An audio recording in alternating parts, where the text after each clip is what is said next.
Pat Fitzgerald introduced as Michigan State's 27th head coach. He had his press conference today, and, well, what did he have to say?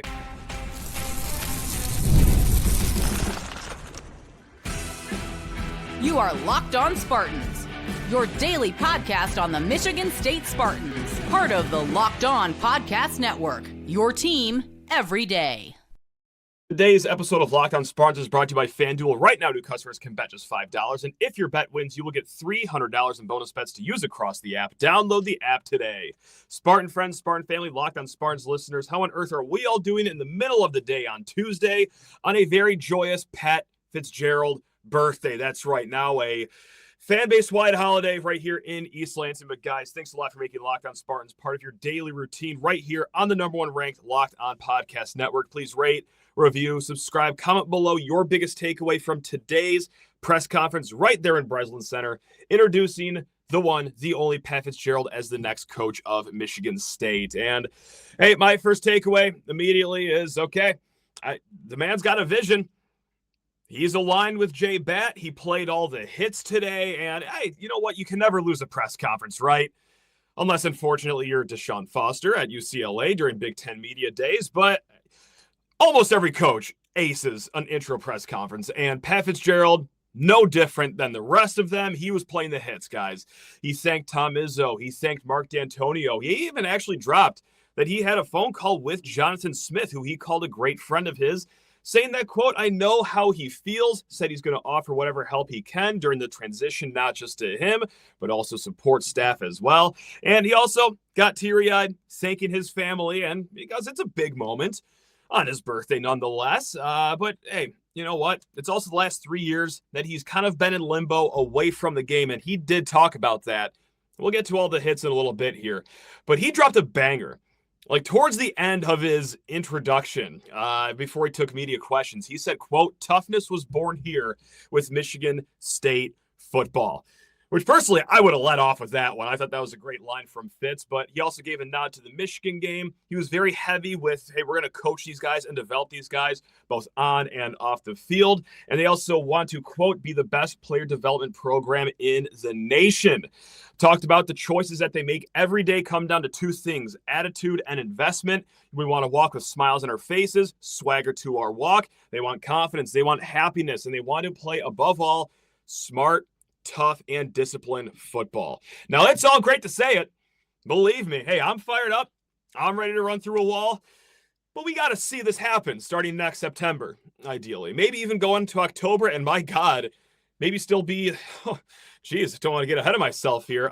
Maybe still playing competitive football in the month of November for the first time in a long time here in East Lansing. But look, the media, I thought, did an awesome job with the questions. They wanted to hammer all the key talking points. And he answered all the key talking points. Like the first one, how are you going to survive in the new era of college football? Because, yeah, he's been away since 2022.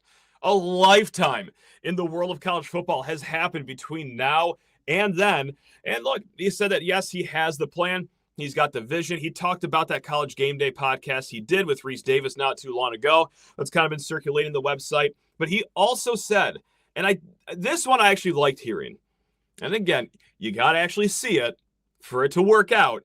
But saying, quote, "You have to be nimble and ready to change just like that. What it is today will not be what it is in 2 to 3 years." So at least he's walking in with an understanding of that. Not going to walk in with a stubborn mindset. It is one thing to say it. It's another thing to actually do it. I do want to caution all that, guys. But he talked about alignment with Jay Batt and also said that as he started to get to know Jay Batt, started to research him, quote, "it was a no-brainer."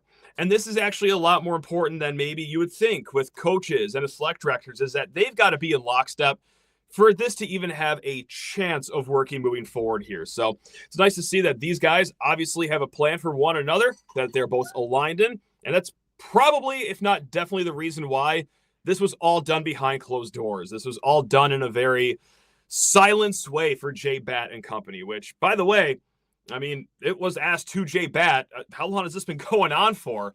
And can you walk us through the search process? Jay Batt did not answer that question. He said, "I can't get into too many details out of respect for those involved with all the staffs." Which, like, that's a polite buttoned up, man in the suit way of saying this has been in the works for quite some time here. So look, back to the Pat Fitzgerald part of this press conference.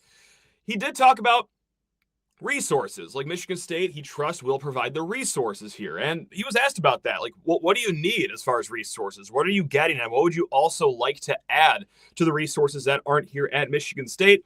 And, you know, it threw a little bit of comedy in there. He said that I've been here for 3 hours, so I don't know what to add. But also added that, yes, I have complete trust and confidence that these resources will be provided, because we all know in this day and age of college football, hey, being a good coach, being a good developer, being a good recruiter, that's like half of it. Maybe a touch more than half, maybe even a touch less than half. We could split hairs on that later. You need resources, though. You need dollars. You need multiple bags of said dollars. And it seems that, well, kind of been alluding to it here on this podcast. You've heard it alluded to on other podcasts. There could be some resource news coming in here very shortly, maybe by the end of this very week, guys. Now, he was asked about his break, that he hasn't coached in 3 years, and he stopped them right there. He said, no, that's not so fast. That is not accurate. I have been coaching. He was the scout offensive coach at his son's high school. He was the guy holding up the play cards during these games, but also said he's been touring other schools, other NFL programs, and then reiterated that this will always be about the players through all the lessons that he has learned going through these different college programs and NFL programs as well, guys. So he was asked about the hazing scandal.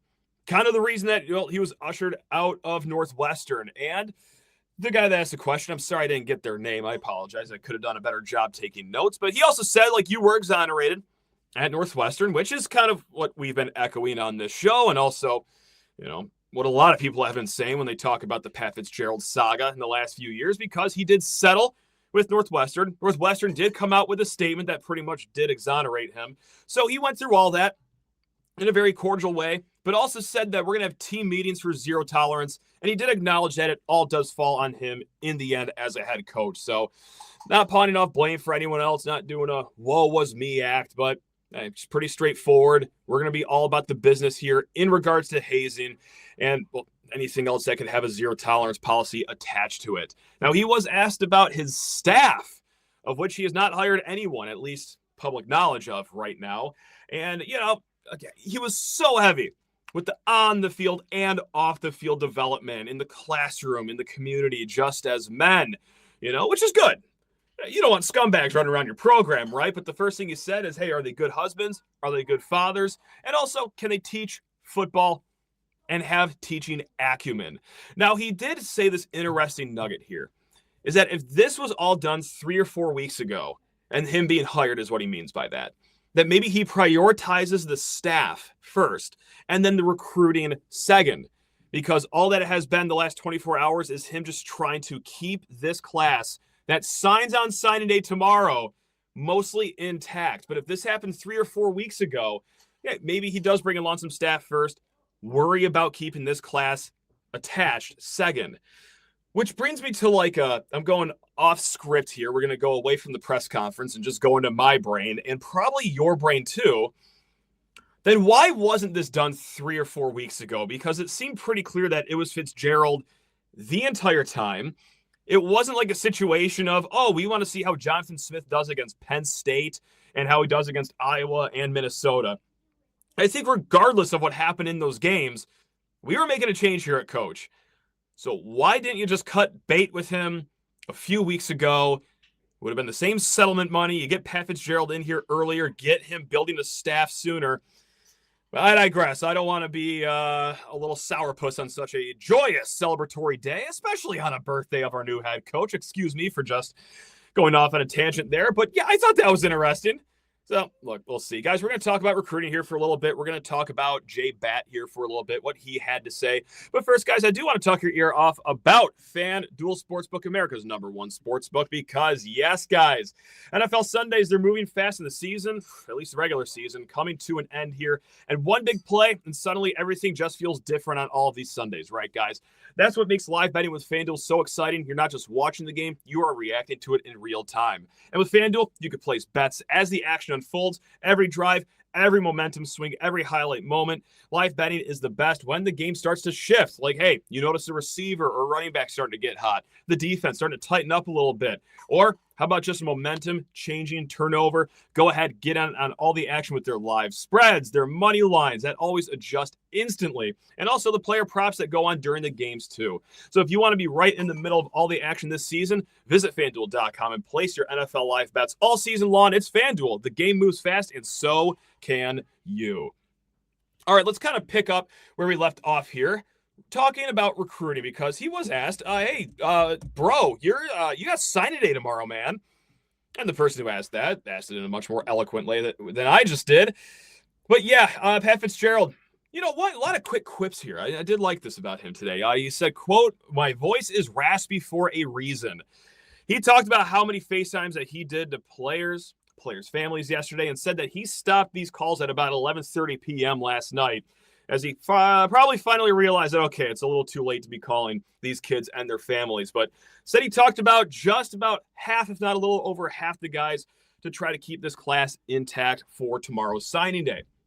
Now, we got a lot of news about a lot of guys that are staying with this class, right? Like Kate Coffin's still going to sign. 4-star tight ends, Eddie Whiting, Joey Caudle, Eli Bickle. I mean, just before we started recording, Christopher Knowles, defensive tackle, he's going to still sign. So plenty of guys still involved in this class. There has been some commits and a flip, like Quinn Buckey, offensive lineman from California. He flips right before the weekend. Jordan Van, secondary player, who he flipped from Virginia. Well, he just flipped to Louisville. And then Samson Gash, 4-star receiver. You guys probably already know this news, but he is not going to be signing on Wednesday. Still is committed to Michigan State, he says, but will reopen his commitment until February for the second signing day. So it's like he's committed, but with a lowercase c on that. But he also, Pat Fitzgerald also, thanked the recruiting staff and everyone that has been here at Michigan State for keeping this class intact for tomorrow's signing day. So obviously, guys, we're going to be following signing day. You can catch up on all the news right here at Locked On Spartans, because what else would we do? Not talk about everything going on in East Lansing.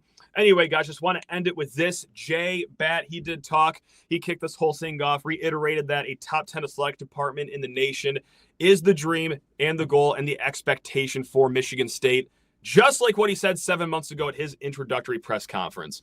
Now, he did say that this is what he was looking for in a head coach, a proven winner, a guy with integrity and intensity. Okay, you could check both those boxes, and I understand that Pat Fitzgerald maybe didn't win enough at Northwestern for some people that aren't sold on this hire. I look to the 3 10-win seasons. I look to the 2 Big Ten championship game appearances at Northwestern. Look, am I saying that we're going to get Nick Saban 2.0 rolling in here? No, but hey, he did check the proven winner box at a place where traditionally it is tough to win. And then he also wanted a guy that understands the Big Ten and executes with resources provided, which I'm interested with that, because there's no track record of Pat Fitzgerald doing so. Like, Northwestern wasn't bleeding these resources. They're not a program that could just shop for anyone in the portal. I doubt that they were bankrolled with NIL like they were a Saudi oil company. So that's going to be interesting. Obviously, a lot of talks have happened between the two with the plan. What are you going to do with these resources? What have you learned? So, Jay Batt, we talked about it yesterday. This is a big gamble for Jay Batt, not doing the public coaching search, not looking at guys that are already head coaches that can come here with a roster. All right, let's let it rip. Let's see if this all works out here. And so anyway, guys, really quick, the contract for Pat Fitzgerald, 5 years, $5 million per year. Now, this was broken by Tony Paul of the Detroit News. So that's on the lower end for contracts, at least annual dollars per year, $5 million per year. Although Tony Paul did say that it is like loaded with incentives, escalators. So if he gets up to 15-0 next year, wins national title, I'm sure he's going to be making more than $5 million. But guys, really quick, you know what? Might as well talk about the For Sparta initiative, right? The one that was announced today, the $1 billion with a B goal for Michigan State. Now, this is a $1 billion initiative through 2032. This is not an announcement. I think a lot of us know this, but just to reiterate, this is just a fundraising campaign and a goal. And a $1 billion bag of money wasn't just dropped on the 50-yard line of Spartan Stadium when this announcement came out. It's $1 billion. They want to raise it through 2032. But hey, $250 million has already been raised. They counted the last 3 years of their fundraising towards this number. And the biggest one, Spartan Stadium, renovating the east side of that stadium. You guys saw the renderings, and if it's even 50% of what the rendering is, whoo, that's going to look nice. There's going to be more premium seating options. There's going to be more of a full calendar year use for Spartan Stadium. Could other businesses actually be inside of Spartan Stadium and have their offices in there? Who's to say? I mean, look, Ford Field has that. Why not just become another professional stadium? Because that's where college football is going these days. So let's just really lean into it, guys. But in other news, I mean, this is also going to touch on Breslin Center, some courtside suites. And based on their renderings, it just looked like 2 little suite areas in the corner. I'm sure those are going to drive in a ton of money. LED boards near the top, if that tickles your fancy. But I thought this was interesting because for the Breslin Center portion, it said, quote, "We're going to be providing an elevated experience for fans at Spartan basketball, volleyball, and gymnastics events." So, okay, basketball obviously still plays there. Looks like volleyball and gymnastics could still be in the fold. But also they're going to renovate Jenison a little bit, renovating spaces to support volleyball, wrestling, and gymnastics. So I don't know if that's practice facilities for volleyball and gymnastics. They'll do their meets and matches over at Breslin. And I got to say, I'm a touch surprised to see just wrestling labeled in there because there's a lot of money bringing in. If there's any sport that probably could be cut, it'd be the bottom-dwelling wrestling team. But sorry, trying to keep it upbeat here. Wrestling got their shout out. You guys still survive for now. Now the initiative. I want to talk about how big this actually is. How, ambitious of a goal this is by Jay Batt here. Now, look, like I said, they've already got $250 million towards their $1 billion goal. Now, $1 billion, not every athletic department is doing this. Actually, I don't know if any others are. Alabama had a campaign called Rising Tide. That was a $600 million initiative. And, would you look at that? Jay Batt was in the athletic department when that came to fruition. Of course, at Georgia Tech, Jay Batt's last stop, they had their full steam ahead campaign, a $500 million initiative. So how on earth are we going to get $1 billion? Are we all just getting on jets to Saudi Arabia and Qatar, and we're just going to start schmoozing the crown princes over there? That's one route I suppose you could take, or you could take this alternative route, I suppose, the more realistic route. Stadium naming rights, don't they seem kind of inevitable right now? And I know that this is going to cause an outrage among some of the fan base here, but you need money. And let's go to Georgia Tech a few years ago because, well, at Bobby Dodd Stadium, they attached Hyundai Field at Bobby Dodd Stadium for $55 million over a 20-year span.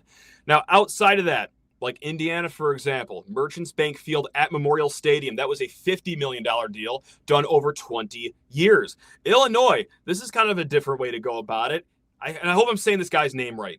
Geis Memorial Stadium at Illinois. Geis is the name of a mega donor over there. He named the stadium after his father, who was a veteran. So Geis Memorial Stadium, or Geis, I'm sorry, guys.